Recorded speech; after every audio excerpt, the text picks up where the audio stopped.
আসসালামু আলাইকুম আমার প্রিয় বোনেরা। আশা করছি আল্লাহ তাআলার অশেষ রহমতে সকলেই ভালো আছেন এবং সুস্থ আছেন। নামাজের মাধ্যমে আল্লাহ ও তার বান্দার মধ্যে এক ধরনের বন্ধন তৈরি হয়। নামাজ মানুষকে আল্লাহ তাআলার নিকটে নিয়ে যায়।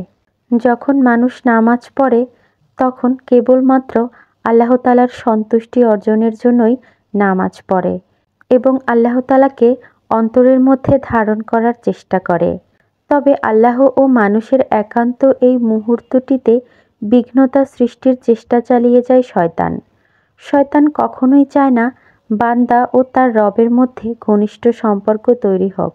মানুষ তার রবের দিকে ঝুঁকুক এবং মনোযোগী হয়ে ইবাদত করুক।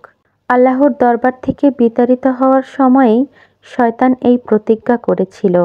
পবিত্র কোরআনে সূরা সোয়াদ আয়াত ৭৯ থেকে ৮০-তে বর্ণিত হয়েছে। সে বলল, হে আমার প্রতিপালক, আপনি আমাকে অবকাশ দিন পুনরুত্থান দিবস পর্যন্ত। তিনি বললেন, তুমি অবকাশপ্রাপ্তদের অন্তর্ভুক্ত হলে অবধারিত সময় উপস্থিত হওয়ার দিন পর্যন্ত। সে বলল, আপনার সম্মানের শপথ, আমি তাদের সকলকেই পথভ্রষ্ট করব, তবে তাদের মধ্যে একনিষ্ঠ বান্দাদের নয়। তিনি বললেন, তবে এটাই সত্য, আর আমি সত্যই বলি, তোমার দ্বারা ও তোমার অনুসারীদের দ্বারা আমি জাহান্নাম পূর্ণ করবই। মানুষকে বিপদগামী করার শপথ পূরণ করতে শয়তান প্রতি মুহূর্তেই ইবাদতে বিঘ্নতা সৃষ্টির চেষ্টা করে।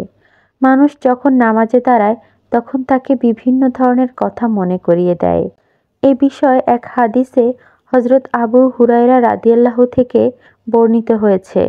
রাসূলুল্লাহ সাল্লাল্লাহু আলাইহি সাল্লাম বলেছেন, যখন নামাজের জন্য আজান দেওয়া হয় তখন শয়তান হাওয়া ছেড়ে পলায়ন করে যাতে সে আজানের শব্দ না শোনে। যখন আজান শেষ হয়ে যায় তখন সে আবার ফিরে আসে। আবার যখন নামাজের জন্য ইকামত বলা হয় তখন আবার দূরে সরে যায়। ইকামত শেষ হলে সে আবার পুনরায় ফিরে এসে লোকের মনে কুমন্ত্রণা দেয় এবং বলে, এটা স্মরণ করো, ওটা স্মরণ করো, বিস্তৃত বিষয়গুলো মনে করিয়ে দেয়। এভাবে লোকটি এমন পর্যায়ে পৌঁছে যায় যে সে কয় রাকাত নামাজ আদায় করেছে তা মনে করতে পারে না। নামাজ শুরুর পর শয়তানের কুমন্ত্রণা থেকে রক্ষা পেতে কিছু কাজ করা যেতে পারে। এতে করে শয়তানের কুমন্ত্রণা থেকে মুক্ত হয়ে মনোযোগ সহ নামাজ আদায় করা সহজ হবে। নামাজের পুরোটা সময় অন্তরে নামাজের কথার উপস্থিতি ও স্থিরতা রাখতে হবে। বিশুদ্ধ উচ্চারণে তাসবিহ ও সূরা পড়ার চেষ্টা করতে হবে। আল্লাহর প্রতি ভীত হয়ে নামাজে দাঁড়াতে হবে। নামাজ চলাকালে আল্লাহকে আরও বেশি ভয় করতে হবে। এই নামাজই আমার জীবনের শেষ নামাজ, অন্তরে এমন বিশ্বাস রাখতে হবে এবং নামাজের মাধ্যমে কল্যাণ আশা করতে হবে। নামাজের আগে নিজের গুনাহের কথা চিন্তা করতে হবে, তাহলে অন্যান্য বাজে চিন্তা মন থেকে দূরে সরে যাবে।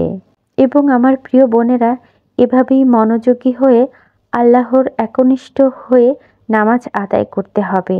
নামাজ আদায় করার সময় শুধুমাত্র নামাজেই মনোযোগ দিতে হবে।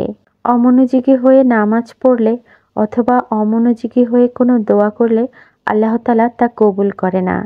তাই অবশ্যই আমাদের সবসময় মনোযোগী হয়ে নামাজ পড়তে হবে এবং শয়তানের কুমন্ত্রণা থেকে নিজেদেরকে বাঁচিয়ে রাখতে হবে, নিজেদেরকে মুক্ত রাখতে হবে। কারণ একমাত্র নামাজের মাধ্যমেই আল্লাহ তাআলা ও তার বান্দাদের মধ্যে ঘনিষ্ঠ সম্পর্ক তৈরি হয়।